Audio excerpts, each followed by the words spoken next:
Buenos días a todos los presentes. Os deseo que tengáis un feliz Santo Sábado y vamos a proceder pues en esta mañana, después del estudio de la escuela sabática muy interesante que hemos tenido hoy, muy edificante, a estudiar, continuar con el libro de Daniel, el estudio que estamos haciendo acerca del libro profético de Daniel. Hoy ya llegamos al capítulo 9. Y ya pues queda poquito para concluir este estudio de este libro, pero hoy es un tema muy interesante, un tema muy importante, un tema definitivo, y a partir de aquí pues capítulo 10 es un preámbulo de presentación a lo que vendrá luego en el capítulo 11, capítulo 12, que es ya nuestro presente, por así decir, ¿eh? Pero para iniciar este estudio de este capítulo 9 vamos a hacerlo con una oración. Señor y buen Dios y Padre que estás en el cielo, te agradecemos porque nos das paz, nos das tu bendición, nos das vida.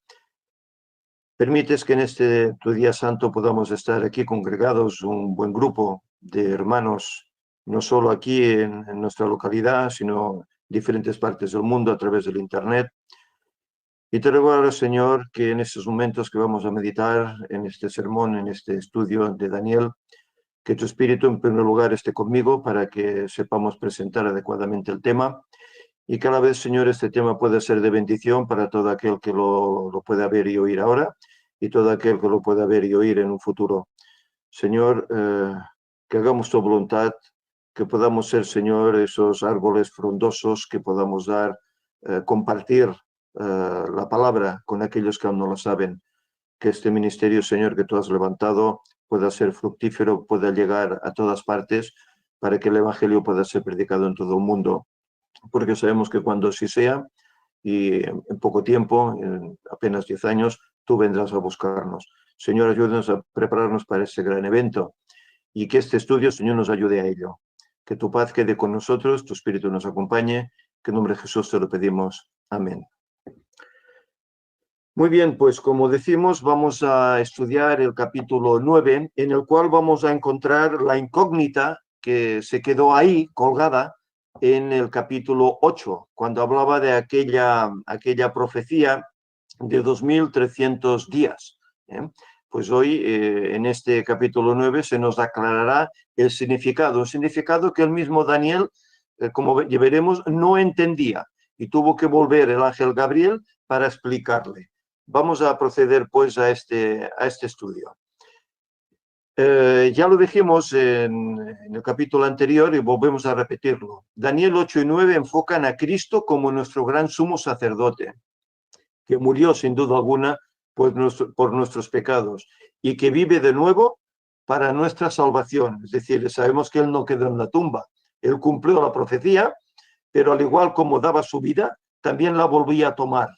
Y se iba de este mundo, iba al cielo para hacer una labor importante en favor nuestro. Y eso es lo que nos enseñará este capítulo. Si comenzamos la lectura del capítulo 9, versículos 1 y 2, nos dice lo siguiente. En el año primero de Darío, hijo de Asuero, de la nación de los Medos, que vino a ser rey sobre el reino de los caldeos, en el año primero de su reinado, yo, Daniel, miré atentamente en los libros el número de los años de que habló Jehová al profeta Jeremías, que habían de cumplirse las desolaciones de Jerusalén en 70 años. Es decir, aquí notamos como Daniel tiene una preocupación porque ve que ese tiempo profético determinado en el libro de Jeremías estaba por cumplirse. Aquí vemos en esta ilustración Darío I el Grande, que vivió del 558 hasta el 486 antes de Cristo. Era rey de Persia. Nos comenta que los 2 primeros años de su reinado hubo de dedicarlos a reprimir rebeliones, las más importantes de las cuales ocurrieron en la misma Babilonia, la ciudad que luego él tomó, ¿verdad? Posteriormente se dedicó a la reforma de la organización interna de Persia y aseguró sus fronteras. Reorganizó el vasto imperio en 20 satrapías, provincias, construyó avenidas, organizó un sistema postal, reformó la moneda, fomentó el comercio y ganó la buena voluntad de gran parte de la heterogénea población. Es decir, que hizo actividades que hoy son actuales. El sistema postal, la moneda, etcétera, etcétera. Termina diciendo esta ilustración que invadió Grecia por el norte, pero fue derrotado en la batalla de Maratón, que puso fin a la Primera Guerra Médica. Fue un gran rey que a más pues hizo también como su antecesor, Nabucodonosor, la voluntad de Dios, sin duda alguna. Los 70 años, otra ilustración que nos hablará acerca de los 70 años. Dice, porque así dijo Jehová, cuando en Babilonia se cumplan los 70 años, yo os visitaré y despertaré sobre vosotros mi buena palabra para haceros volver a este lugar, según Jeremías 29, versículo 10. Aunque ya no había templo, dice la ilustración, Dios pidió al pueblo que siguiese orando en la tierra de su exilio. Debían pedir por la prosperidad de la ciudad donde habían sido deportados, porque en su paz tendréis vosotros paz. Les dejó escrito Jeremías en el capítulo 29, versículo 7. Debían vivir en Babilonia como si nunca hubieran de regresar, pero con la seguridad de que regresarían cuando llegase el momento oportuno. 70 años después de la primera deportación, que fue en el año 605, y es cuando empezaron esos 70 años, Daniel intercedió por su pueblo ante Dios. Y esto lo encontramos hoy, en el capítulo 9. Y también intercedió ante el rey Ciro. Y veremos cómo. En este capítulo 9, que transcurre unos 10 años después del anterior capítulo, del 8, más o menos sería el año 539-538 a.C., ya que Darío reinaba en su primer año, con el nuevo imperio que conquistó a Babilonia en los días del rey Belsasar en el año 539, que fue en ese capítulo 5, ¿verdad?, que fue cuando el rey Belsasar ve la escritura en la pared y en esa noche su imperio, se le dice, ¿verdad?, en esa escritura, ha sido pesado y ha sido hallado falto. Y Dios ha puesto fin a tu reino. Ese mismo año, pues, Darío, Ciro y Darío entraron en Babilonia y tomaron el imperio. Fue en el año 539. Bueno, yo aquí anoto que yo tuve un error al presentar el capítulo 8, porque yo presenté como aquello sucedía en el año 539, y no fue así, sino que fue en el año 549. Ya que en ese capítulo transcurre en el tercer año del rey Belsasar, tal como se nos dice, y él reinó 13 años antes de sucumbir ante el imperio Medo-Persia en el 539. Por eso el capítulo 8 no es en el 539, sino que es en el 549 cuando transcurre. Allá Daniel debería tener pues unos 80 años. Este capítulo 9 se divide en 3 secciones. La primera, la referencia de Daniel a su estudio de los escritos del profeta Jeremías sobre los 70 años de cautiverio. La segunda es la sentida oración que él eleva al Señor, porque ve que ya está terminando esos 70 años. Y la tercera, las predicciones más abarcantes del ángel Gabriel para explicar el periodo profético de los 2300 días del capítulo 8, versículo 14. Los 70 años estaban a punto de terminar, del año 605 al 536, ambos inclusive. Daniel debería tener más o menos aquí ya unos 90 años, era anciano. Jeremías 29, 10 al 14 nos dice, porque así dijo Jehová, cuando en Babilonia se cumplan los 70 años, yo os visitaré y despertaré sobre vosotros mi buena palabra para haceros volver a este lugar. Porque yo sé los pensamientos que tengo acerca de vosotros, dice Jehová, pensamientos de paz y no de mal, para daros el fin que esperáis. Entonces me invocaréis y vendréis y oraréis a mí y yo os oiré. Y me buscaréis y me hallaréis, porque me buscaréis de todo vuestro corazón. Y seré hallado por vosotros, dice Jehová, y haré volver vuestra cautividad y os reuniré de todas las naciones y de todos los lugares a donde os arrojé, dice Jehová, y os haré volver al lugar de donde os hice llevar. Bien, estas fueron las palabras que el profeta Jeremías dejaba escritas para la esperanza de aquel pueblo que había sido llevado cautivo. Pero si os fijáis, estamos hartos de decirlo, ¿verdad? Que las cosas antiguas se escribieron para los que han alcanzado los fines de los tiempos. Y sin duda alguna el Señor hoy nos está visitando. Y si leemos sobre todo los versículos del 11 al 13, dice, porque yo sé los pensamientos que tengo acerca de vosotros. Es decir, los pensamientos que Dios tiene acerca de nosotros, los que hemos alcanzado los fines de los tiempos. Dice Jehová, pensamientos de paz y no de mal, para daros el fin que esperáis. ¿Qué fin esperamos? ¿No esperamos que Cristo vuelva y que nos dé la eternidad a su lado? Bueno, pues este es el fin que el Señor está preparando. Entonces dice, me invocaréis y vendréis y oraréis a mí y yo os oiré. El Señor aún hoy, y este capítulo nos lo demostrará, cómo está escuchando nuestras oraciones y nos está atendiendo. Y luego hay esta promesa, y me buscaréis y me hallaréis, porque me buscaréis de todo vuestro corazón. Gracias podemos dar al Señor, porque le hemos buscado y lo hemos hallado. Y yo diría más que la Escritura dice que Él ha estado siempre ahí, que Él, de hecho, es el que nos ha llevado a su camino. Porque me buscaréis de todo vuestro corazón. Pero, ¿sabéis? Esas palabras son para nosotros y para todos aquellos que a través de estos mensajes que se dan en el ministerio encontrarán y hallarán al Señor. Vamos adelante. Dios visitó sin duda alguna Babilonia, ya que habían sucumbido ante Medo-Persia. Los 70 años estaban a punto de cumplirse.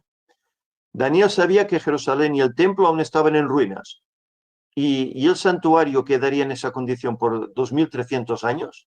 Claro, él no conocía el significado de esa profecía. Él pensaba que el santuario podría estar en desolación 2300 años. Esos pasajes de Jeremías eran un llamado a la oración ferviente, solemne y también profunda. Entonces me invocaréis y vendréis y oraréis a mí y yo os oiré. Y es lo que hace el Señor. Versículo 3 dice, y volví mi rostro a Dios, el Señor, buscándole en oración y ruego, en ayuno, cilicio y ceniza. Y aquí vemos una ilustración como él ora, buscando esa salvación por parte de Dios, esa respuesta por parte del Señor al respecto de Jerusalén, al respecto de ese templo, al respecto de su pueblo, ¿verdad?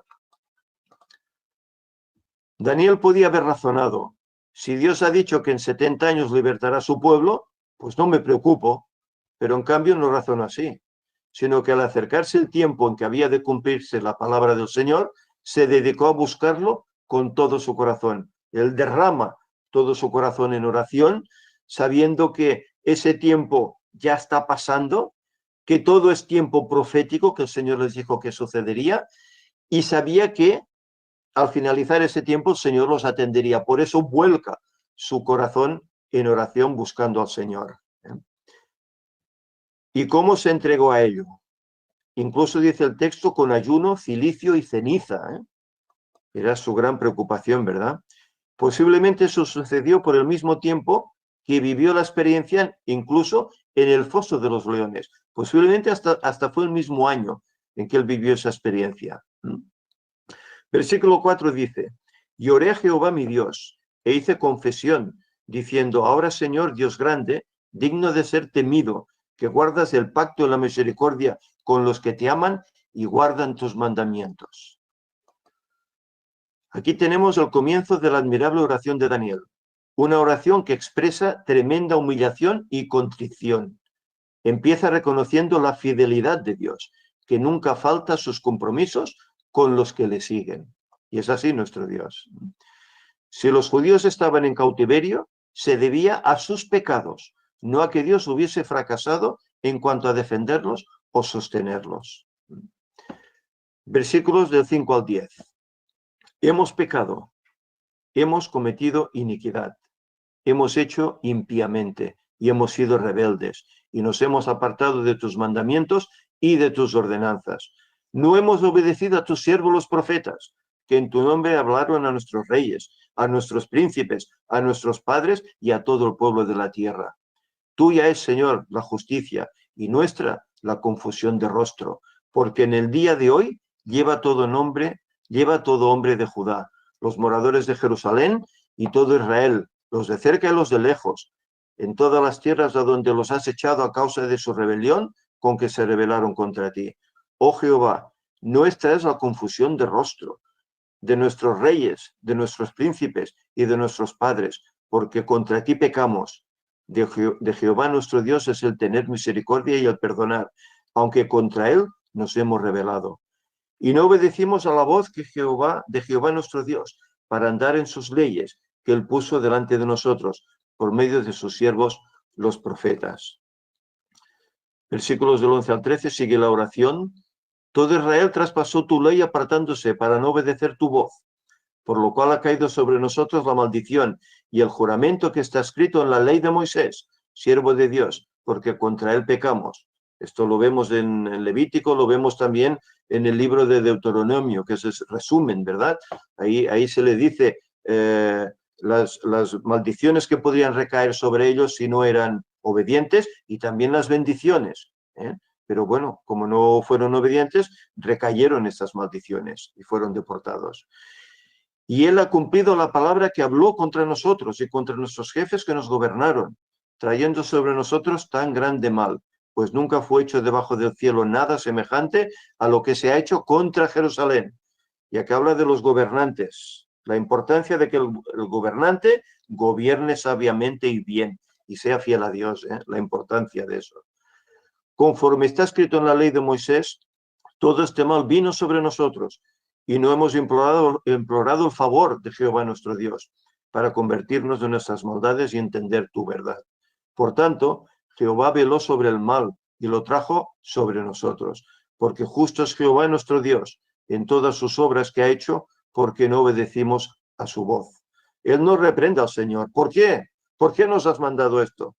Él entiende que ha sido el pueblo el que ha desobedecido y que el Señor dejó escrito, si no obedecéis, pasará esto. No obedecieron, vino esto. Pero también el Señor les iba a dar solución. Urias Smith comenta esta oración. En su libro de Daniel, capítulo 9, en la página 158, él dice: hasta ese punto, la oración de Daniel se dedica a hacer una plena confesión del pecado de su pueblo con corazón quebrantado.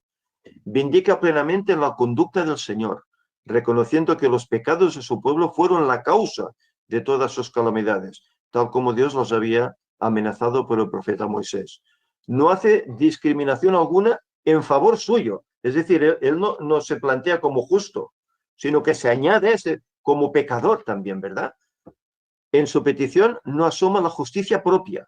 Aunque había sufrido mucho tiempo por los pecados ajenos y soportado 70 años de cautiverio por el mal proceder de su pueblo, había vivido piamente y recibido señalados honores y bendiciones del Señor. Desde luego, un esclavo que llegó a ser, pues, el segundo en el reino, ¿verdad? No presenta acusaciones contra nadie, no solicita simpatía hacia sí mismo como víctima del mal ajeno, sino que se clasifica con los demás diciendo: hemos pecado, incluyéndose él mismo, y nuestra es la confusión de rostro. Reconoce que no habían escuchado las lecciones que Dios había querido enseñarles por sus aflicciones. Yo creo que Urias Smith explica mucho mejor de lo que tal vez pueda hacerlo yo, esa oración. Versículos del 15 al 19 que sigue esa oración. Dice: ahora pues, Señor, Dios nuestro, que sacaste tu pueblo de la tierra de Egipto con mano poderosa y te hiciste renombre cual lo tienes hoy, hemos pecado, hemos hecho impíamente. Vuelve a recalcarlo él. Oh Señor, conforme a todos tus actos de justicia, apártese ahora tu ira y tu furor de sobre tu ciudad Jerusalén, tu santo monte, porque a causa de nuestros pecados y por la maldad de nuestros padres, Jerusalén y tu pueblo son el oprobio de todos en derredor nuestro. Ahora pues, Dios nuestro, oye la oración de tu siervo y sus ruegos, y haz que tu rostro resplandezca sobre tu su santuario asolado, por amor del Señor. Inclina, oh Dios mío, tu oído y oye, abre tus ojos y mira nuestras desolaciones y la ciudad sobre la cual es invocado tu nombre, porque no elevamos nuestros ruegos ante ti confiados en nuestras justicias, sino en tus muchas misericordias. Oye, Señor, oh Señor, perdona, presta oído, Señor, y hazlo. No tardes por amor de ti mismo, Dios mío, porque tu nombre es invocado sobre tu ciudad y sobre tu pueblo. Sin duda alguna es una oración muy sentida, ¿verdad? Y Urias Smith comenta también esta parte de la oración y dice: el profeta invoca ahora la honra del nombre de Jehová como motivo por el cual desea que le sea concedido lo que pide. Se refiere a la liberación de Israel de Egipto y al gran renombre que habían reportado al Señor las obras admirables que había realizado entonces. Claro, fue una apoteosis en toda la tierra lo que el Señor hizo allá en Egipto, ¿verdad? Todo esto se iba a perder si dejaba perecer ahora su pueblo. Moisés usó el mismo argumento al interceder por Israel en Números 14.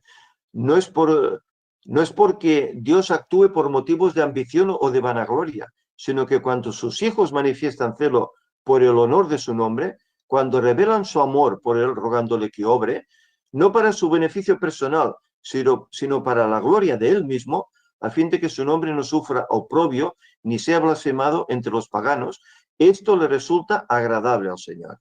Daniel intercede luego por la ciudad de Jerusalén, que lleva el nombre de Dios, y por el santo monte, al que quería tan entrañablemente, y le ruega que por sus misericordias desvíe su ira.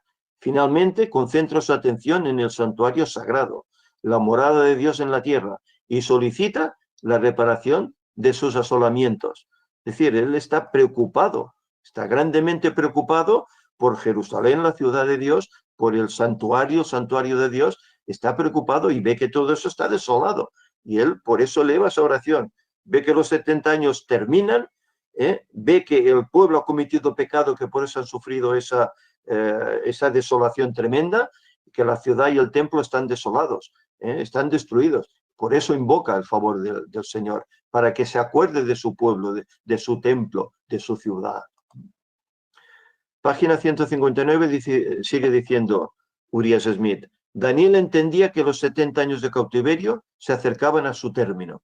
Por la alusión que hace al santuario, es evidente que hasta entonces no comprendía la importante visión que le había sido dada poco antes y que se encuentra en el capítulo 8 de su libro. Y parecía suponer que los 2300 días fenecían al mismo tiempo, es decir, terminaban al mismo tiempo que los 70 años. Él creía esto. Esta equivocación suya quedó inmediatamente corregida cuando el ángel vino para darle más instrucciones en respuesta a su oración. Él había cometido el error de creer que los 2300 días terminaban juntamente con los 70 años. No había entendido plenamente eso. Por eso el Señor manda otra vez a Gabriel para que le acabe de explicar lo que no le había podido explicar anteriormente. Versículos 20 y 21. Aún estaba hablando y orando y confesando mi pecado y el pecado de mi pueblo Israel, y derramaba mi ruego delante de Jehová mi Dios por el monte santo de mi Dios. Aún estaba hablando en oración cuando el varón Gabriel, a quien había visto en la visión al principio, volando con presteza, vino a mí como a la hora del sacrificio de la tarde. Es decir, serían las 3 de la tarde. Urias Smith comenta este hecho, página 160. Dice: la oración de Daniel recibe respuesta. Encontramos aquí el resultado de las súplicas de Daniel. Queda de repente interrumpido por un mensajero celestial, el ángel Gabriel, volviéndole a aparecer como antes en forma de hombre, según lo había visto Daniel al comienzo de la visión. Le toca. Está a punto de dilucidarse una cuestión importante, a saber, ¿recibió alguna vez explicación la visión de Daniel 8 y puede ser comprendida? ¿A qué visión se refiere Daniel cuando habla del ser al cual había visto en visión al principio?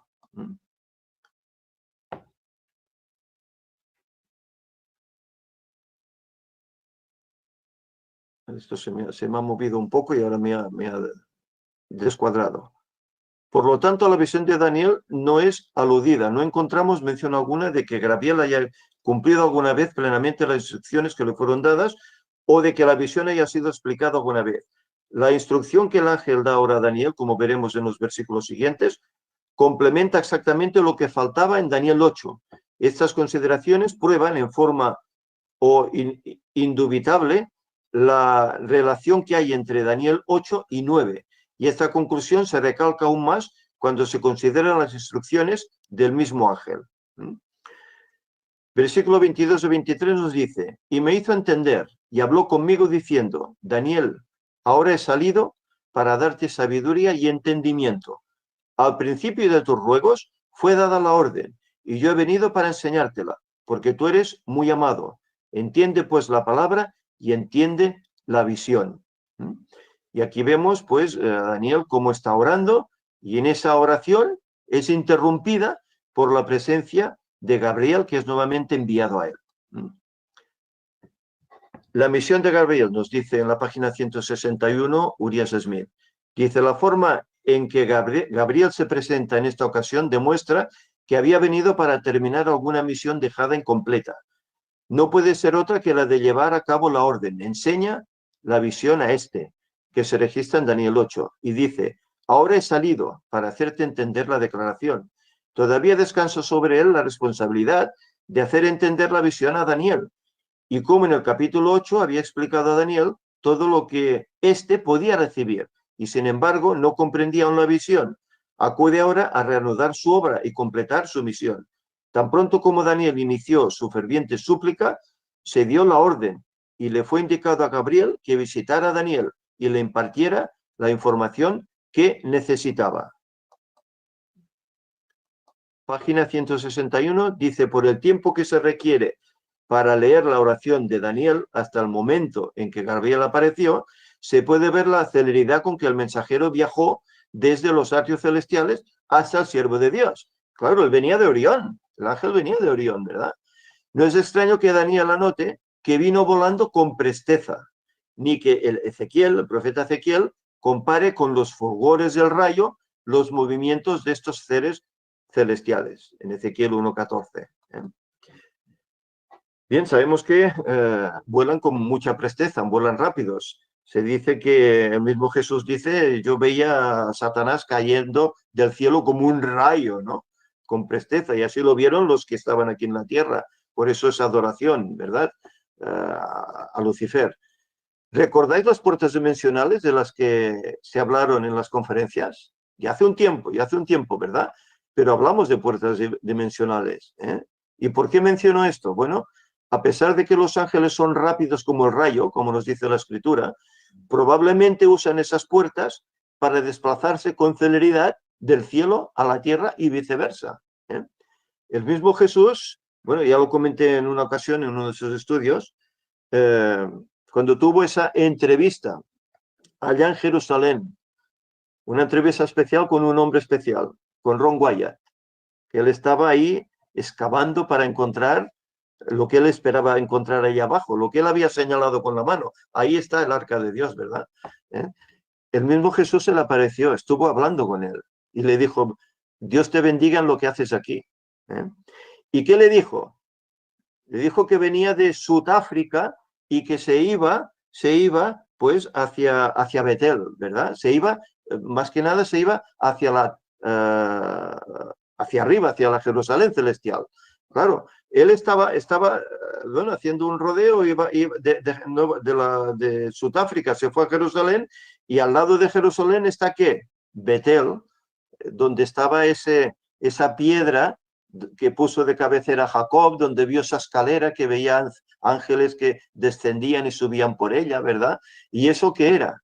Pues que ahí hay una puerta dimensional con la cual prestamente se va desde la tierra hasta la Nueva Jerusalén y viceversa. Y ahí va Jesús. Posiblemente el ángel hizo lo mismo.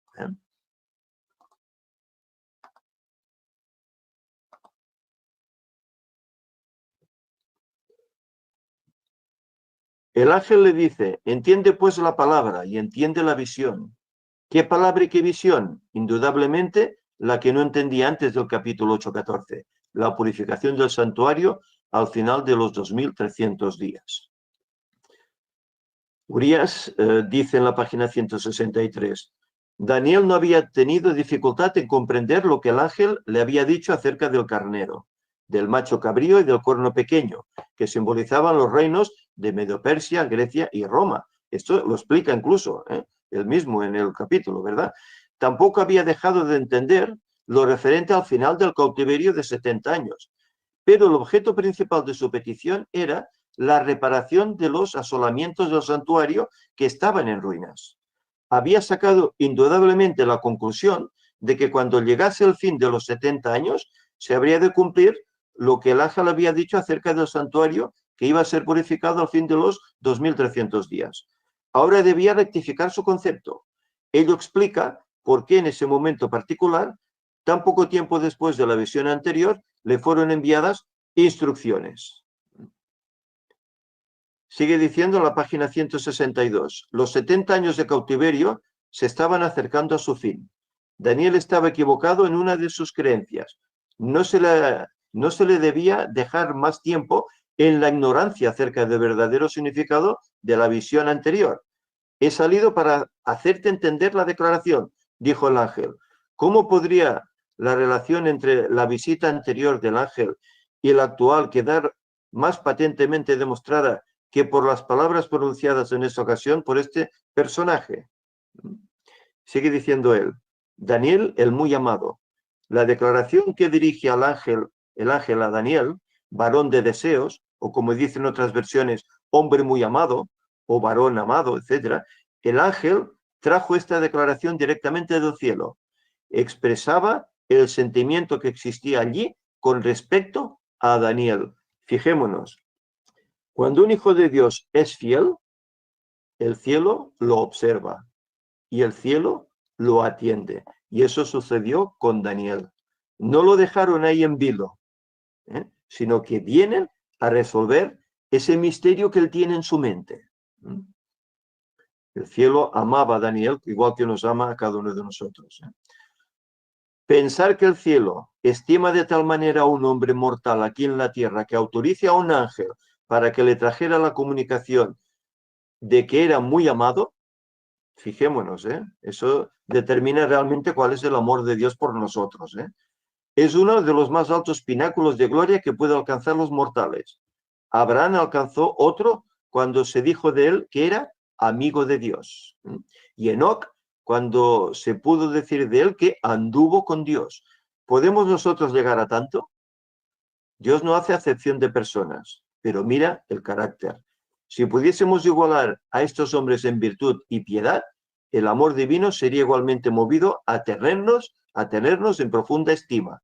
Nosotros también podríamos ser muy amados, podríamos ser amigos de Dios y podríamos andar con Él, siempre y cuando hagamos su voluntad y seamos obedientes. La invitación está ahí.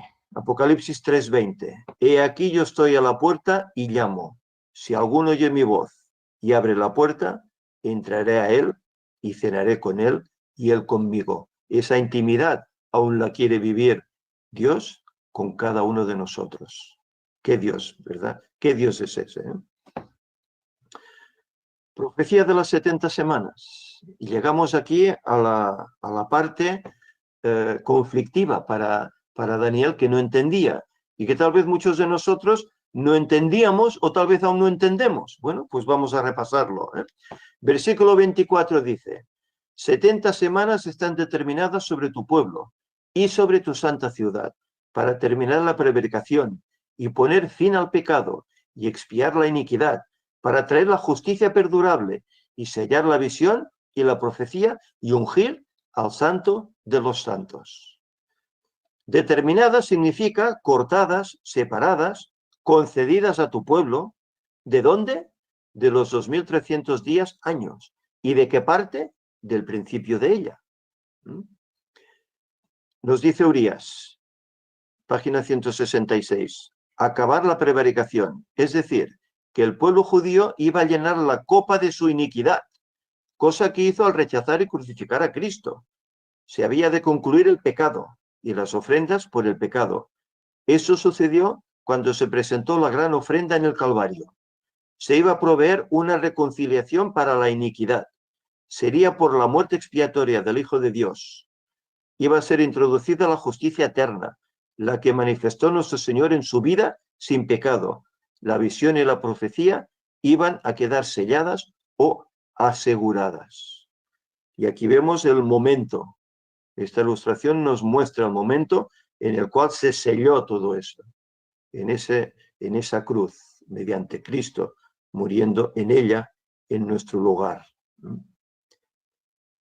El principio sentado en la Biblia es que cuando un día se usa en una profecía simbólica, representa un año. Ezequiel 4:6, por ejemplo, de ahí se saca, dice, cumplidos estos, te acostarás sobre tu lado derecho segunda vez, y llevarás la maldad de la casa de Judá 40 días, día por año te lo he dado. Eso es una experiencia que tuvo que vivir el mismo profeta Ezequiel. Y luego también en Números 14:34 dice, conforme al número de los días, de los 40 días en que reconocisteis la tierra, llevaréis vuestras iniquidades 40 años, un año por cada día, y conoceréis mi castigo. Es decir, de aquí se desprende, por eso Isaías dice que hay que tomar un poco de aquí, un poco de allá, línea tras línea, renglón tras renglón. Hay que tomar, estudiar la Biblia, como hicieron muchos a través de la historia, ¿verdad?, para comprender el significado de las profecías. Y aquí se nos está diciendo que un día es equivalente a un año, la profecía. Aquí vemos una ilustración de estas 70 semanas. Comenzaban en el otoño del 457 a.C. por el decreto de Artajerjes. No fue el primero, ya lo veremos. Restaurar y edificar Jerusalén. Es lo que decía el pasaje, ¿verdad? Duró toda esa restauración 49 años, hasta que Jerusalén fue restaurada. Pero luego quedaban habían pasado 7 semanas, quedaban aún 62 semanas más, que eran 434 años, que llegaban hasta una fecha específica del año 27 ya de nuestra era, después de Cristo. Y ahí era el bautismo de Jesús, ¿verdad? A la mitad de esa semana, el año 31, Cristo iba a ser crucificado, ¿verdad? Al final de esta última semana, 3 años y medio más, fin de las 70 semanas, es cuando iba a ser, no me sale el nombre, Esteban, apedreado, y el tiempo de los judíos concluía. Tenían esos 70 semanas, esos 490 años, ¿verdad? Pero esta es una porción de los 2.300 tardes y mañanas que iban mucho más allá, ¿verdad? Llegaban hasta 1844, concretamente en otoño, 22 de octubre. Vemos, bueno, luego andaremos un poco más en cuanto a esto. Esto es para tener una idea ahora sobre ello. Cristo fue bautizado en otoño, fue crucificado en primavera, y la última semana concluyó, así como los 490 años y las 70 semanas, también en otoño, cuando fue apedreado Esteban y terminó el tiempo para los judíos. Aquí tenemos otra ilustración, que esta ilustración la encontramos en el libro El conflicto de los siglos. Ellen White la puso allá, porque era importante para nosotros. Y aquí vemos nuevamente esta profecía no solo de los 490 años, sino la profecía completa de los 2.300 días. Cómo nacen en el año 457, en otoño, y cómo culminan en 1844, también en otoño. Y hay aquí unos puntos que me gustaría recalcar. Mucha gente tal vez ha leído este libro y tal vez no ha visto esta ilustración, o tal vez no ha parado interés o a pensar qué es lo que quiere decir. Mirad, el punto 1 dice, la orden de Artajerjes, rey de Persia, para restaurar y edificar Jerusalén, fue dada en el año 457. Y aquí hay unos pasajes para comprobarlo, ¿verdad? Segundo, la reconstrucción y restauración de Jerusalén se terminó al fin de los 49 años de la profecía de Daniel. Tercer punto, y aquí lo vemos en la ilustración, cómo va poniendo el número 1, ¿verdad? la orden. Número 2, la finalización de la construcción, etc. Tercer punto, Jesús fue ungido del Espíritu Santo en ocasión de su bautismo. Hasta el ungido hubo 483 años, o lo que es lo mismo, 79 semanas. Solo quedaba una por terminar, 69. Cuarto punto, dice, el Mesías príncipe fue cortado a la mitad de la semana, cuando fue crucificado, y dice aquí, en el año 31 después de Cristo. No en el año 30, en el año 31. Ni otros dicen fue el año 33. No, no, no, no. Hay que tomar el calendario. Cristo no nace en el año supuestamente 0.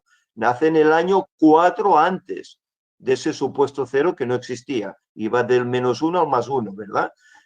Pero nos dice aquí explícitamente el espíritu de profecía que en el año 31 fue cuando Cristo muere. 31 de nuestra era, Hoy diríamos, pues, en el calendario nuestro gregoriano, por así decir, en el 31. Quinto, desde la muerte de Esteban, el evangelio fue a los gentiles. Del 457 al tiempo de los gentiles transcurrieron 490 años, determinados sobre los judíos. Era el tiempo de gracia que ellos tenían, y que no aceptaron, salvo unos pocos. Eso es en el punto 5. El punto 6 dice, al fin de los 2300 años, en 1844, se inicia la purificación del santuario celestial, o sea, la hora del juicio. El juicio que es, el juicio que se denomina investigador, ¿verdad? Comenzaba en esa fecha, 22 de octubre de 1844. Luego hablaremos acerca de qué ocurre ahí. El séptimo punto dice, el triple mensaje angélico de Apocalipsis 14, del 6 al 12, es proclamado a todo el mundo antes de la segunda venida de Cristo. Pero no era el último mensaje. No era el último mensaje. Porque si luego vamos al último libro de la Biblia, Apocalipsis, en el capítulo 18, allí nos habla de un cuarto ángel que se añade a este triple mensaje, ¿verdad? Se añade a ese triple mensaje añadiendo fuerza, añadiendo verdad.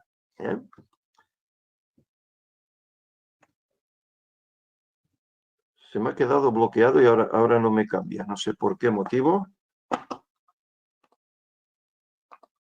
Ahora. Estas palabras que tenemos aquí están debajo de esa ilustración que os he enseñado ahora. Es decir, hay esta ilustración y debajo de ella se encuentran estas palabras, que también es importante, porque, bueno, nos enseñan mucho. Habla aquí de los 2300 días y dice, este periodo profético, el más largo de la Biblia, número, había de extenderse, según la profecía de Daniel, desde la salida de la palabra para restaurar y edificar Jerusalén hasta la purificación del santuario. La orden de reedificar a Jerusalén se dio en el 457 a.C. 70 semanas, 490 años, debían cortarse para los judíos. Al fin de este periodo, en el año 34 de nuestra era, se principió a predicar el evangelio a los gentiles. Por eso el Señor escogió a Pablo para que fuera a predicar el evangelio a los gentiles, ¿verdad? Fue después del apedreamiento de Esteban, que Pablo guardaba esas ropas, pero cuando va allá a Damasco, el Señor se le presenta en esa iluminación extrema que caen todos a tierra, él queda ciego y es ahí cuando él comienza pues su labor con los gentiles, ¿verdad? Desde que comenzó el periodo en el año 457 a.C. hasta el Mesías príncipe, iban a haber 69 semanas, que son 483 años. Precisamente en el momento predicho, en la primavera del 27 después de Cristo, Jesús fue bautizado en el Jordán por Juan Bautista. No fue bautizado posteriormente ni anteriormente. Aquí él tenía 30 años. Fue también ungido del Espíritu Santo e inició su ministerio público. A la mitad de la semana, 3 años y medio más tarde, el Mesías fue cortado, es decir, crucificado. El periodo completo de los 2300 días se extendía de 457 hasta 1844 de nuestra era, cuando se inició en el cielo el juicio investigador. Todo esto son notas aclaratorias para que entendamos, ¿verdad? Sabemos que hay mucha gente que no cree en esto. Dice, bueno, eso es una doctrina adventista. No, es una doctrina bíblica. Es una doctrina que está en la Biblia y que se puede encontrar fácilmente, ¿eh? Urias Smith dice, en la página 168, ungir al santo de los santos. De acuerdo con la profecía, debía ungirse al santo de los santos. La frase hebrea, Kodesh Kedashim, traducida aquí santo de los santos, es un término que se usa con frecuencia en los libros levíticos para caracterizar lugares y cosas, pero en ningún pasaje se aplica a personas, aunque se usa en el Antiguo Testamento, y su equivalente griego en el Nuevo, para distinguir al lugar santísimo del santuario. No se limita en manera alguna a este uso. Se emplea también para caracterizar muchos objetos relacionados con el servicio santo del santuario, como el altar del bronce, la mesa, el candelabro, el incienso y el panácimo. Todo es santo, ¿verdad? La ofrenda por el pecado, todo objeto consagrado y cosas por el estilo, pero nunca a las personas relacionadas con este servicio, ¿eh? Nos dice más. Por otro lado, en el caso de la unción para el servicio, el término se aplica al tabernáculo mismo, tanto como a todos sus vasos. En Daniel 9:24 la profecía especifica un caso de unción. De acuerdo con los usos aplicados al Santo de los Santos o Santísimo, que se ha señalado ya, hay todo motivo por creer que este versículo predice el ungimiento del tabernáculo celestial. Para el servicio típico, el tabernáculo fue ungido, y es muy apropiado creer que, en conformidad con esto, el santuario celestial fue ungido para el servicio antitípico o real, cuando nuestro Señor sumo sacerdote, o nuestro gran sumo sacerdote, inició su obra misericordiosa de ministrar en favor de los pecadores. ¿Y eso cuándo fue? Bueno, lo veremos. Sigue diciendo más. Al examinar el santuario en nuestros comentarios, Daniel 8:14, vimos que llegó un momento en que el santuario terrenal cedió el lugar al celestial y el ministerio sacerdotal se transfirió del uno al otro, del terrenal al celestial. Antes que se iniciara el ministerio en el santuario terrenal, había de ungirse el tabernáculo y todos los vasos santos.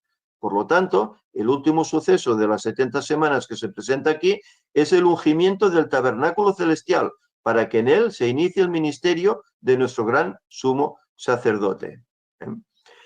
El santuario, lo hemos presentado en el ministerio, simboliza el mismo cuerpo de Cristo. Por tanto, el ungimiento del santuario es también el ungimiento ¿de quién? De Cristo. Eso tiene que quedar también claro, ¿verdad? Versículos del 25 al 27.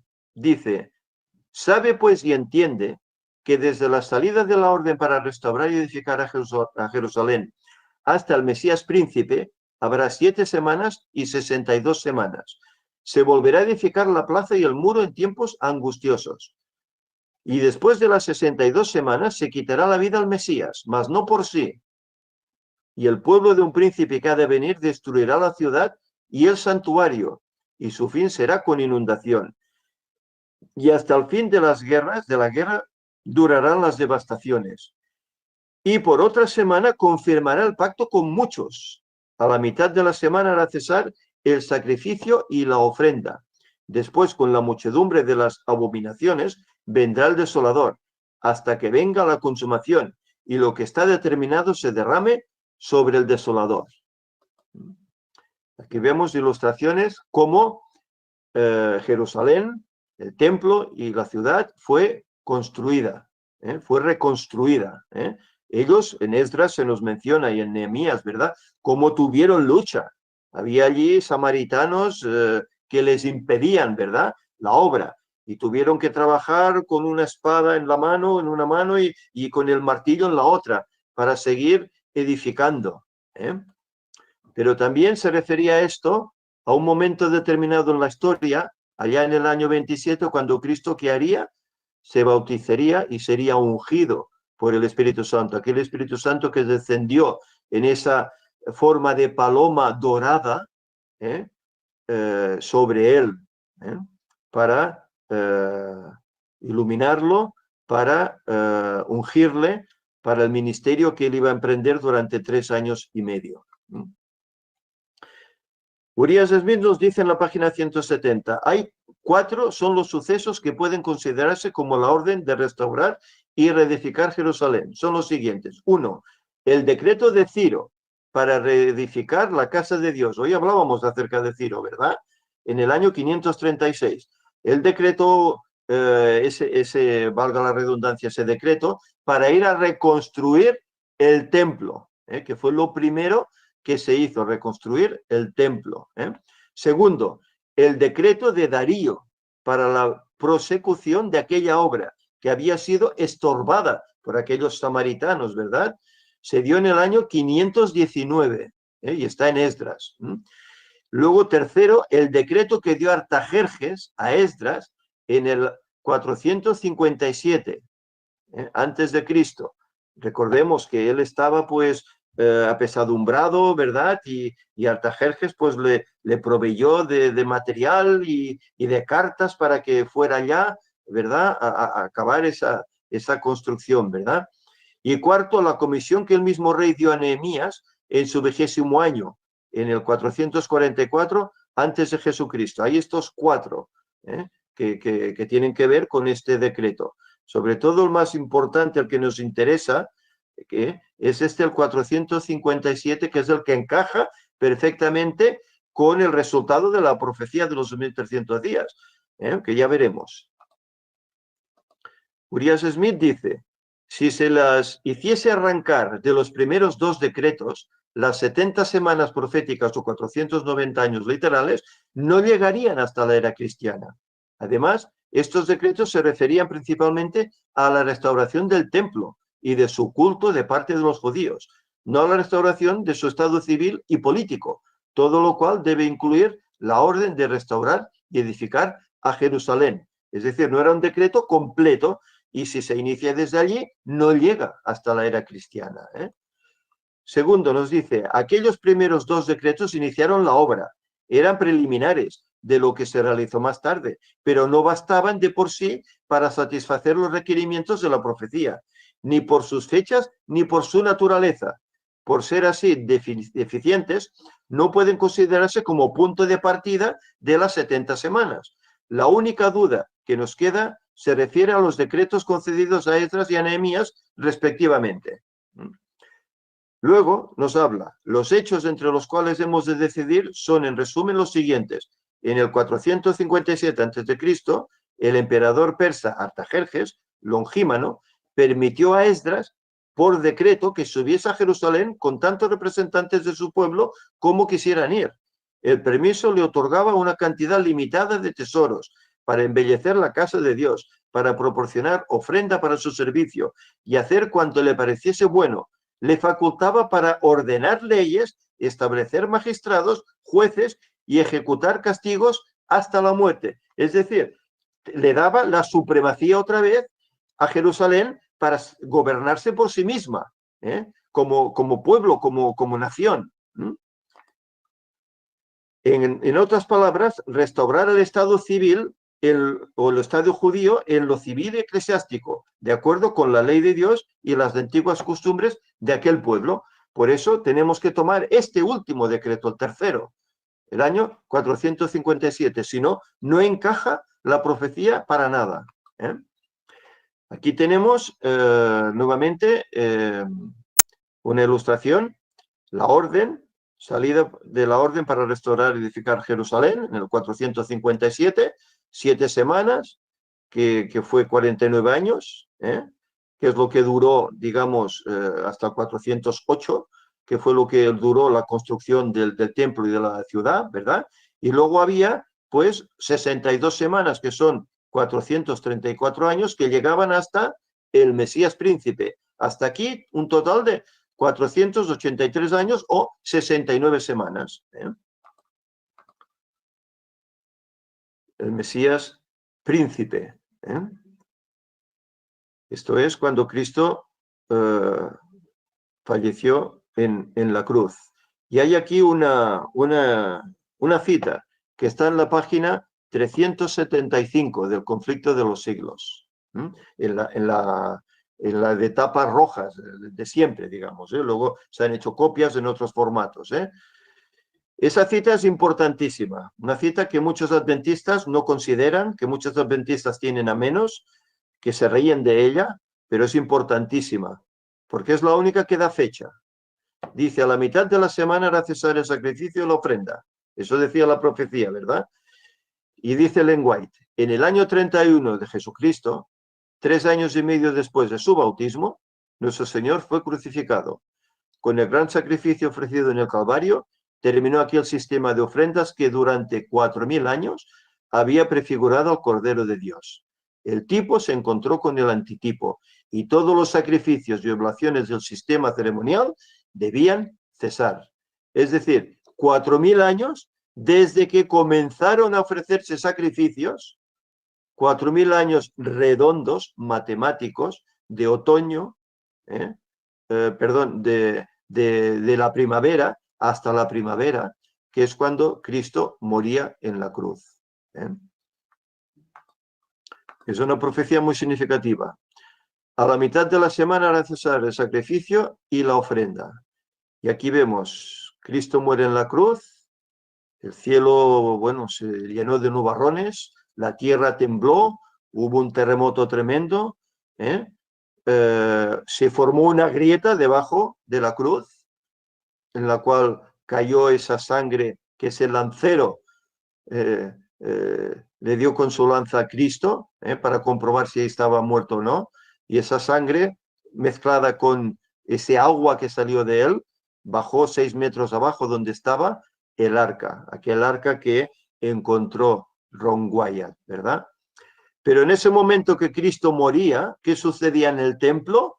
Se rasgaba la cortina, una mano invisible rasgaba la cortina de arriba abajo. Y ese cordero que iba a ser sacrificado en memoria de Cristo, sin ellos ni ya recordar lo que era así, escapó. Terminaron esos sacrificios, esa ofrenda, terminaron, porque el sacrificio a lo cual todo dibujaba, todo se dirigía, era a Cristo, y Cristo ya lo hizo. Y el pueblo de un príncipe que ha de venir destruirá la ciudad y el santuario, y su fin será con inundación, y hasta el fin de la guerra durará las devastaciones. Seguía así la profecía, ¿verdad? ¿Qué pasó con Jerusalén en el año 70? Fue rodeada por el ejército romano, por Tito, ¿verdad?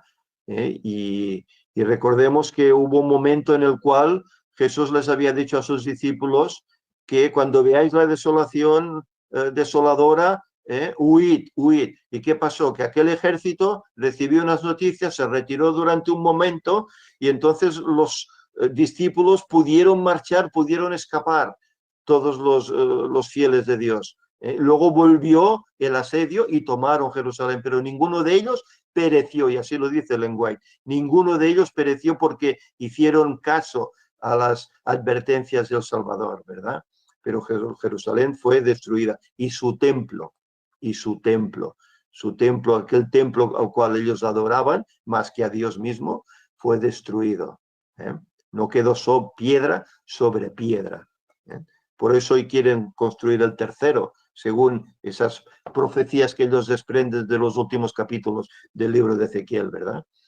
La viña fue entonces arrendada a otros labradores. Isaías 5, estamos estudiando en la escuela sabática de Isaías. Isaías 5, de 1 a 7, nos habla de una viña, ¿verdad? Dice, ahora cantaré por mi amado el cantar de mi amado a su viña. Tenía mi amado una viña en una ladera fértil. La había cercado y despedregado y plantado de vides escogidas. Había edificado en medio de ella una torre y hecho también en ella un lagar, y esperaba que diese uvas, y dio uvas silvestres. Ahora pues, vecinos de Jerusalén y varones de Judá, juzgad ahora entre mí y mi viña. ¿Qué más se podía hacer a mi viña que yo no haya hecho en ella? ¿Cómo, esperando yo que diese uvas, ha dado uvas silvestres? Os mostraré pues ahora lo que haré yo a mi viña. Le quitaré su vallado y será consumida. Aportillaré su cerca y será hollada. Haré que quede desierta no será podada ni cavada, y crecerán el cardo y los espinos, y aún a las nubes mandaré que no derramen lluvia sobre ella. Ciertamente, la viña de Jehová de los ejércitos es la casa de Israel, y los hombres de Judá, planta deliciosa suya. Esperaban juicio y aquí vileza, justicia y aquí clamor. Esa ilustración que hacía Isaías acerca de esa viña se estaba refiriendo a ese pueblo judío, a ese Israel, aquellos que salieron de la esclavitud de Egipto, ¿verdad? Que dieron otra vez la espalda al Señor. ¿eh? Y no solo fueron deportados, sino que cuando regresaron volvieron en su rebelión. ¿Y qué ocurrió con ellos? El Señor tuvo que desecharles y tuvo que destruir esa viña que era Jerusalén misma, que era su nación. Tuvo que ser destruida y fueron esparcidos por todos los rincones de la tierra como lo fueron anteriormente. ¿eh? ¿Eso era culpa de Dios que pasase? No. Tal como decía en la oración Daniel, en esa tremenda oración, fue culpa del mismo pueblo que no obedeció. Si hubiesen sido fieles, las promesas que había escrito Moisés hubiesen llegado encima de ellos y no hubiesen padecido nunca esa devastación, ni antaño en Babilonia, ni después en el año 70, por los romanos. Y el mismo Jesús le dio otra vertiente a esta parábola.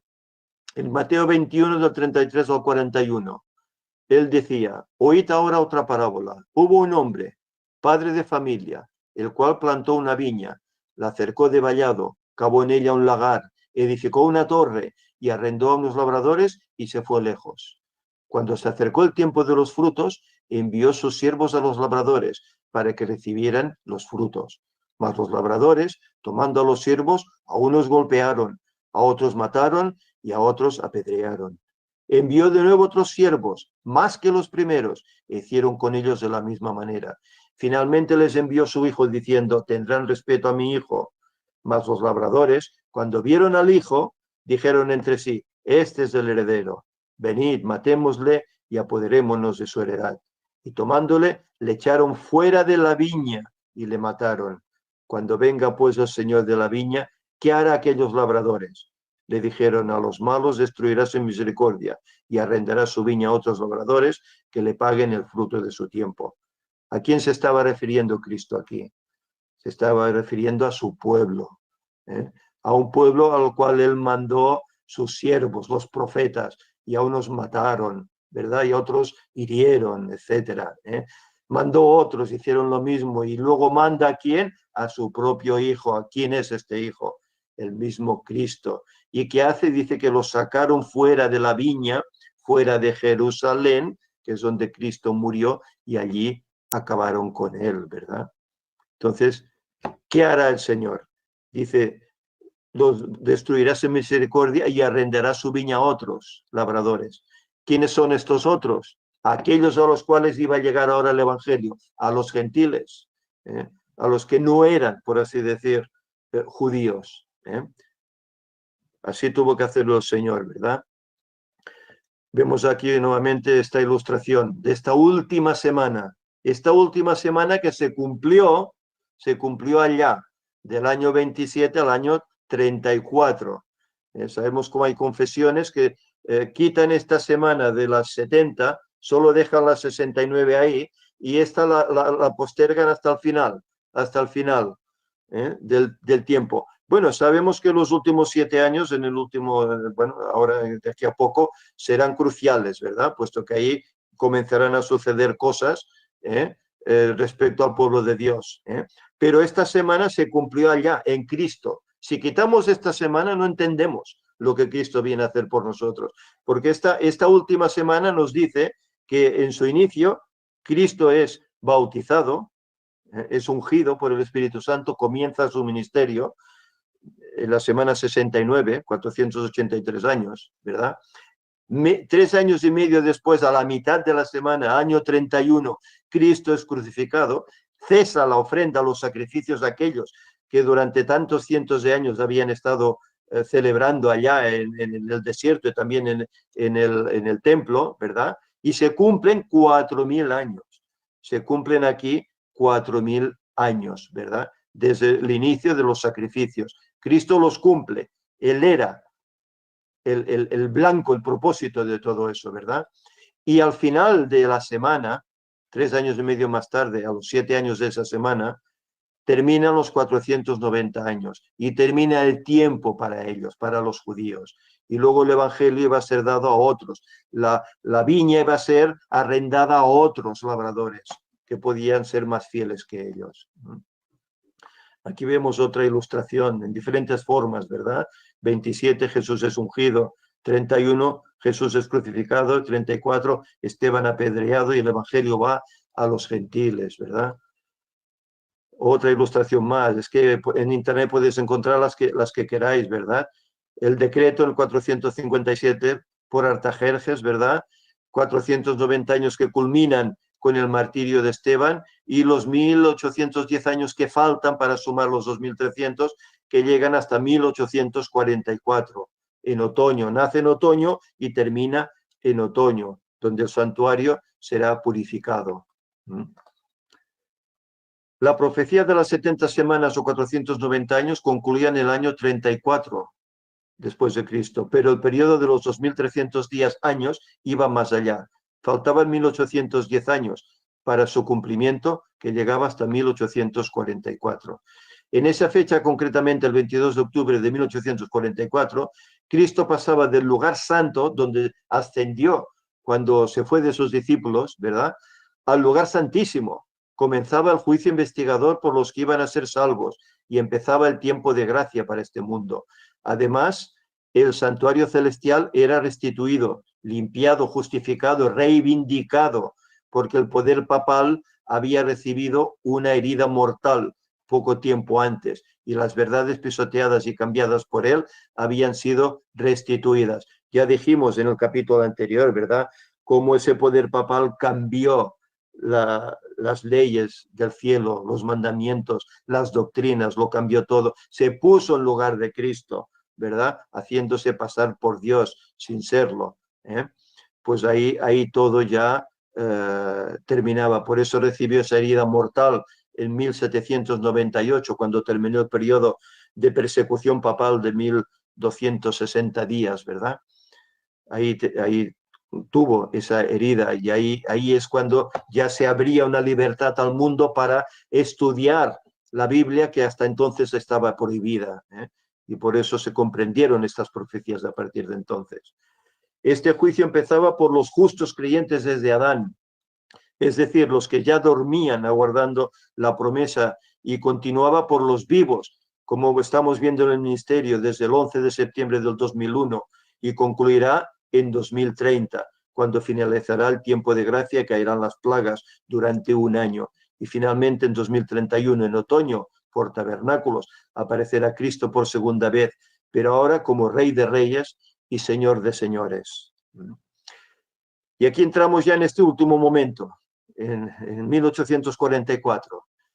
Y aquí, por ejemplo, José Wolf, que era un judío alemán, convertido al catolicismo y luego en ministro de la Iglesia Anglicana, vivió de 1821 a 1845, proclama el regreso de Cristo en varios continentes. Pero a la vez, William Miller, agricultor laico de la Iglesia Bautista convertido en predicador, 1829 hasta 1844, proclama el regreso de Cristo en los Estados Unidos de Norteamérica. Es decir, perdón, estos son los años en que él está predicando esto, José Wolf, y estos son los años en que Miller predica pues algo que él cree que va a suceder, que va a ser el regreso de Cristo en 1844. Y él empieza a estudiar en 1829 y luego ya lo va presentando públicamente más adelante, ¿verdad? Estos dos hombres son cruciales. De ellos habla el conflicto de los siglos, capítulo 19. De ellos habla, y 21. Adventista del séptimo día. Énfasis especial en la doctrina de la segunda venida de Cristo, bajo el liderazgo del predicador bautista norteamericano William Miller. Fue cuando el adventismo creció y estableció su doctrina. Se conocieron inicialmente como milleritas, cuando empezaron el ministerio. Aquí tenemos una foto de Miller, ¿eh? Como era él, ¿verdad? Y aquí tenemos un gráfico que él mismo elaboró, ¿verdad? Desde Babilonia hasta esta fecha. Bueno, él creía que en principio era 1843. Luego ya se vio que había aquí un error de cómputo por el tema del año cero, ¿verdad? Y se dieron cuenta que era 1844. Mirad, en vez de tomar el conflicto de los siglos, he tomado lo que dice la Wikipedia acerca de esto, acerca de Miller y todo ese acontecimiento. Y es calcado a lo que está escrito en el conflicto de los siglos. Porque eso está en Internet, lo puedes encontrar en Internet, en Wikipedia.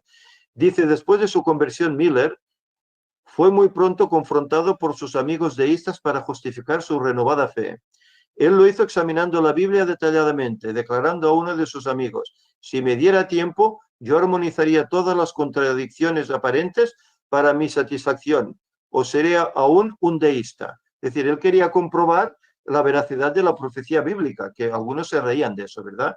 Miller comenzó con Génesis 1:1, estudiando cada verso y sin avanzar hasta que sentía que el significado estaba claro. De esta forma se convenció primeramente que el postmilenarismo no era bíblico y en segundo, que la segunda venida de Cristo estaba revelada en la profecía de la Biblia. Él comprendió esto, él entendió esto, que estaba revelado que Cristo venía, y estaba pronosticado por la Biblia, se podía encontrar. Basando su creencia principalmente en Daniel 8:14 hasta 2300 tardes y mañanas, luego el santuario será purificado, y usando un principio interpretativo conocido como el principio de día por año, Miller concluyó que la purificación del santuario, templo de Jerusalén, representaba la purificación de la tierra por fuego de la segunda venida de Cristo. Para Miller, los y otros usuarios de este principio, un día en la profecía debería ser leída como un periodo de un año, 360 más que 365. Además, Miller estaba convencido que el periodo de 2300 días había comenzado en el año 457 a.C., con el decreto para reconstruir Jerusalén de Artajerjes I de Persia. Cálculos simples revelaron que este periodo terminaba en el año 1843, él quería al principio, y por tanto en esa fecha ocurriría el regreso de Cristo. Miller escribió, llegué entonces a la solemne conclusión que en cerca de 25 años, a partir de esa fecha, él esto lo escribió en 1818, todos los asuntos de nuestro estado actual se colapsarían, es decir, que Cristo venía. En agosto de 1844, en un campamento de reunión en Exeter, Nuevo Hampshire, Samuel S. Knopes, también fue un nombre muy importante en el movimiento adventista, presentó un mensaje que llegó a ser conocido como el mensaje de los 7 meses, o el verdadero grito de medianoche. En una discusión basada en tipología escritural, Knopes presentó su conclusión, aún basada en la profecía de los 2300 días de Daniel 8:14, que Cristo regresaría el 10º día del 7º mes, el mes de Tarsis, ¿verdad? Perdón, de Tarsis, de Tirri, del presente año 1844, otra vez usando el calendario de los judíos caraítas, que es el correcto. El día fue determinado como 22 de octubre de 1844. Pero nos fijamos, allí donde Miller en su estudio de tantos años no alcanzó, llega este hombre, no sé cómo se pronuncia exactamente, y él se da cuenta de que el cálculo es erróneo por un año, y que no es en el 43, sino que es en 1844, y concretamente la fecha, 22 de octubre de 1844. Después de octubre de 1844, sigue diciendo Wikipedia, donde ocurrió el llamado Gran Chasco, el movimiento se dividió en varios grupos. Algunos volvieron a sus iglesias anteriores, otros continuaron buscando fechas para el cumplimiento de la profecía. Otros buscaron una explicación acerca del por qué Cristo no había venido, pues estaban seguros de que los cálculos de Miller eran correctos y que la Biblia no era infalible según sus creencias. Que la Biblia no era infalible según sus creencias. Como resultado de una nueva revisión de los cálculos proféticos de Miller, un grupo de sus seguidores llegó a la conclusión de que el error de Miller no había estado en la fecha, sino en el evento que ocurriría al finalizar la profecía. Miller y sus seguidores habían interpretado el texto de Daniel 8:14 y luego el santuario será purificado, y como una referencia a la purificación de la tierra en el momento de la segunda venida de Cristo. Pero al estudiar otra vez la epístola a los hebreos, interpretaron lo siguiente desde su punto de vista. La obra del santuario que Dios mandó realizar por el sumo sacerdote en el desierto era llevada a cabo por Cristo en el cielo, y por lo tanto la profecía debía referirse a la obra de Cristo en el santuario celestial, no a la purificación de la tierra. Vemos cómo el Señor va dando luz poco a poco para que se vaya viendo la verdad, ¿eh? Y aquí notamos pues una ilustración significativa en ese momento de duda, ¿verdad? Y aquí encontramos otro personaje llamado Hiram Edson, ¿eh? Vemos aquí que él está en un campo de maíz, ¿verdad? Y él ve arriba, bueno, arriba se ve una ilustración en la que Cristo está intercediendo allá frente al arca, ¿verdad? El arca de la alianza, ¿eh? Bueno, veremos un poco más al respecto. Cristo su santuario, dice en el título El fin de los 2300 días, entre las profecías que constituían el fundamento del despertar adventista de la década de 1830 y comienzos de 1840, estaba la de Daniel 8:14, hasta 2300 tardes y mañanas, luego el santuario será purificado. Elena White, que pasó por la experiencia de esos años, explica cuál fue la aplicación que se le dio a esta profecía. Y ella escribe: en común con el resto del mundo cristiano, los adventistas creían entonces que la tierra o alguna parte de ella era el santuario. Entendían que la purificación del santuario era la purificación de la tierra por medio del fuego del último gran día, y que ello se verificaría en la segunda venida. De ahí que concluyeran que Cristo volvería a la tierra en 1844. Claro, el Señor daba una luz, pero la daba hasta cierto punto, ¿eh? Este periodo profético terminó el 22 de octubre de 1844. La desilusión de los que esperaban encontrar a su Señor en ese día fue muy grande. Hiram Edson, un diligente estudioso de la Biblia que vivía en el estado de Nueva York, describe lo que ocurrió con el grupo de creyentes del cual él formaba parte. Y ahora aquí él explica su experiencia. Nuestras expectativas iban a menudo en aumento mientras esperábamos la llegada de nuestro Señor, hasta que el reloj marcó las 12 a medianoche. El día había pasado y nuestro chasco llegó a ser una certeza. Nuestras más caras esperanzas y expectativas fueron barridas y nos sobrevino un deseo de llorar como nunca antes habíamos experimentado. ¿Os imagináis esa experiencia? Tú estás esperando que Cristo llegue ese día y estás hasta las 12 de la noche esperando que Cristo llegue y no viene. Qué chasco, ¿verdad? Qué hartón de llorar no deberían hacerse ellos, ¿verdad? La pérdida de todos los amigos terrenales no se hubiera comparado con lo que sentimos entonces. Lloramos y lloramos hasta que el día amaneció. Toda la noche llorando, 6-7 horas llorando hasta que el día amaneció, porque creían, pues, que habían sido chasqueados. ¿Por qué el Señor no ha venido? Me decía a mí mismo, explica él, mi experiencia adventista ha sido la más brillante de toda mi vida cristiana. ¿Ha fallado la Biblia? ¿No hay Dios, ni cielo, ni ciudad de oro, ni paraíso? ¿Es todo nada más que una fábula absolutamente inventada? Fijaros en el dilema que ellos entraban. ¿No hay realidad detrás de nuestras más caras esperanzas y expectativas?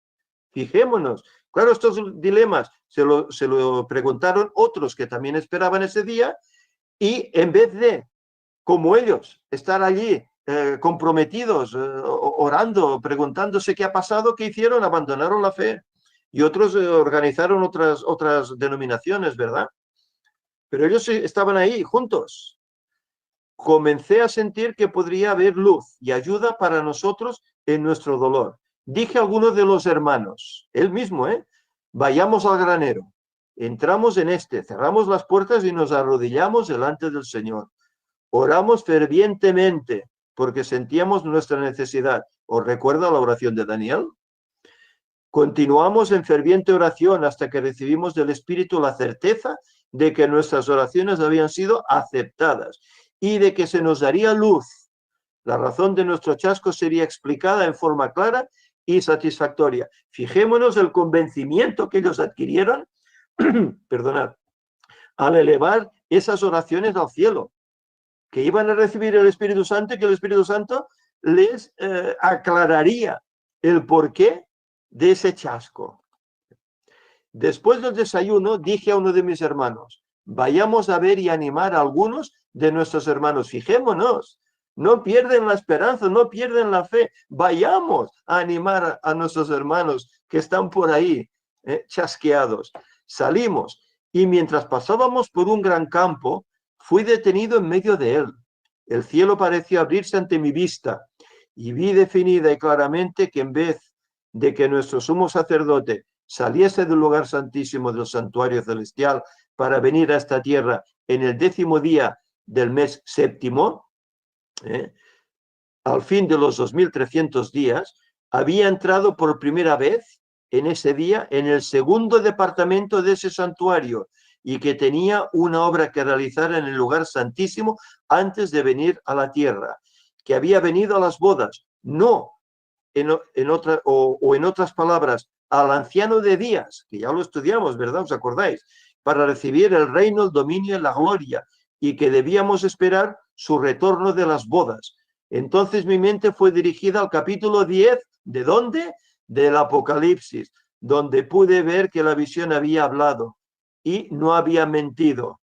Ese librito que sería amargo en la boca, perdón, dulce en la boca y amargo en el vientre, que simbolizaba el chasco. Pero ¿qué le dice el ángel? Es necesario que prediques otra vez, que profetices otra vez. Esto está en el manuscrito inédito de la Rey Viajera el 23 de junio de 1921. Y esta fue la visión que él tuvo. Esa fue la visión que él tuvo. Iba con un hermano, si os fijáis más abajo está el hermano que está preguntándose, ¿cómo es que no vienes? ¿Cómo te has quedado tan rezagado? ¿Por qué? Porque él tuvo esa visión del cielo en el cual vio a Cristo pasando del lugar santo al santísimo e intercediendo, comenzando ese juicio investigador, y comenzando ese tiempo de gracia. Él lo vio y lo compartió con sus hermanos y revivió esa esperanza y comenzaron a predicar nuevamente que Cristo venía, pero en un futuro no muy lejano. En el santuario del desierto, una vez al año, dice la Wikipedia, el sacerdote entraba en el lugar santísimo para purificar el santuario terrenal con la sangre del cordero sacrificado. Asimismo, Cristo debía entrar en el lugar santísimo del cielo. Al estudiar la obra y la construcción del santuario terrenal, se pudo encontrar que este había sido mostrado a Moisés en visión en el monte, en Éxodo 25, etc. Por tanto, si tenía el mismo modelo que el santuario celestial, Cristo estaba pasando al lugar santísimo del cielo y estaba llevando a cabo el juicio que realizaba el sumo sacerdote. Bueno, el día del Yom Kippur era un día de juicio, ¿verdad? Lo que según este grupo ocurrió en 1844 era el comienzo del juicio y no la segunda venida. De este grupo que reinterpretó los eventos del periodo de decepción, surgió lo que hoy es la Iglesia Adventista del Séptimo Día, liderados por Ellen White. Surgió ahí la Iglesia Adventista del Séptimo Día. Y en 1863 se organizaron como tal, ¿verdad? Como iglesia. La lástima es que de entonces a hoy han pasado años. Y esa iglesia que salió de ese chasco, que salió de esa nueva ilusión de comprender la profecía bíblica, hoy se está apartando tremendamente de estas verdades y del Señor. Pero bueno, el Señor tiene un pueblo que continúa siendo Iglesia Adventista del Séptimo Día y que están anunciando que Cristo viene. Pero no viene en 1844, no. Viene en otro momento y que tanto la Biblia como este mismo espíritu de profecía nos está diciendo cuándo será. Y será la finalización no de los 4000, sino de los 6.000 años. Recordemos la ilustración que antes hemos presentado. Con Cristo en el año 31 en la cruz, ¿se cumplen cuántos? 4.000 años. Si son 6.000, quiere decir que si añadimos allí 6.000, perdón, 2.000, nos lleva ¿a dónde? A la primavera del año 2031. Pero sabemos, también por el mismo espíritu de profecía, que Cristo viene en tabernáculos. ¿Y tabernáculos cuándo es? 6 meses después, en otoño. Por eso la profecía de 2300 días inicia en otoño y termina en otoño, ¿eh? Cuando Cristo vendrá. Realmente en el otoño del año 2031. Él ahora está haciendo esto. Está intercediendo por nosotros. Está celebrando ese juicio. Pero ya le queda poquito para terminar. El juicio de los vivos está ahí. Ya llevamos ya 20 años con ese juicio de los vivos, ¿eh? Está pronto ya por terminar. Cuando eso termine, Cristo saldrá de allá, el templo se llenará de humo y él se dejará esas ropas de sacerdote, de sumo sacerdote, y se vestirá de rey de reyes y señor de señores y vendrá a buscarnos. Pero sabéis, el libro de Daniel no termina aquí, con Daniel 9. Luego tenemos el capítulo 10, donde ahí hay, digamos, una introducción a lo que vendrá luego en el capítulo 11 y el capítulo 12, ¿eh? Y en el capítulo 10 veremos cómo hay lucha entre el poder terrenal, entre reyes, y hay lucha con el cielo, ¿verdad? Como el Señor está buscando corazones, está buscando que el ser humano haga su voluntad. Y allí se ve esa lucha. Pero luego, aparte de esa lucha, se ve cómo Dios siempre sale vencedor y cómo determina lo que iba a suceder posteriormente en la historia de nuestra tierra hasta su misma venida. Por lo tanto, nos queda mucho aún por estudiar, mucho por aprender. Tal vez son cosas que a lo mejor muchos ya conocemos, pero para otros será totalmente nuevo, ¿eh? La profecía hay que estudiarla y la profecía hay que reestudiarla porque siempre se pueden sacar cosas nuevas. Y hoy, bueno, sabemos cómo el ministerio está sacando cosas nuevas, pero no inventadas. Son cosas que el Señor está mostrando, ¿eh?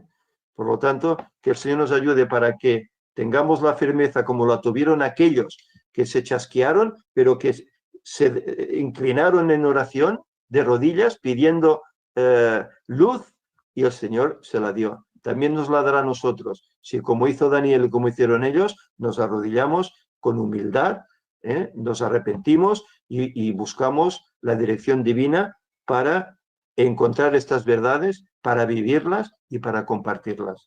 Que el Señor nos ayude. Que tengáis todos un feliz sábado y que el deseo vuestro, igual que el mío, sea de proseguir sabiendo que ya queda muy poquito, en tan solo 10 años, Cristo vendrá y esto que estamos viviendo, este desierto que es esta tierra, se acabará y estaremos en un lugar con cipreses, con esos árboles frondosos, preciosos que nos habla Isaías, ¿verdad? En ese jardín restaurado del Edén, nuevamente con Jesús. Que el Señor nos ayude y nos anime pues para seguir adelante. Vamos a terminar con una oración. Señor y Padre, te agradecemos porque tu palabra es admirable. En ella encontramos todas estas verdades que sin duda alguna, Señor, nos ayudan, nos inspiran. Verdades que nos animan porque nos damos cuenta que tú, Señor, has avanzado todo el futuro. Tú, Señor, el diablo emprendió una batalla contra ti, pero sabemos cómo esa batalla que aparentemente él está ganando, sabemos cómo ya está vencido en la cruz, fue vencido, pero cómo finalmente sucumbirá allá en ese lago de fuego y tú serás victorioso. Y a la vez los que te sigamos también lo seremos. Señor, ayúdanos pues para que en nosotros haya ese anhelo y ese anhelo de proseguir adelante sabiendo que ya queda muy poquito y que en ese breve tiempo podremos estar ya contigo. Señor, ayúdanos a mantenernos ahí firmes y ayúdanos a ser instrumentos en tus manos, esas vasijas, Señor, que contengan la verdad y que la demos a todos aquellos que tienen que entrar a esa viña, Señor. Tienen que entrar a formar parte de ese pueblo de salvos. Señor, que tu paz quede con nosotros, ayúdanos a hacer tu voluntad, perdónanos nuestras deficiencias y ayúdanos, Señor, a santificarnos para estar ante tu presencia. En el nombre de Jesús te lo pedimos. Amén.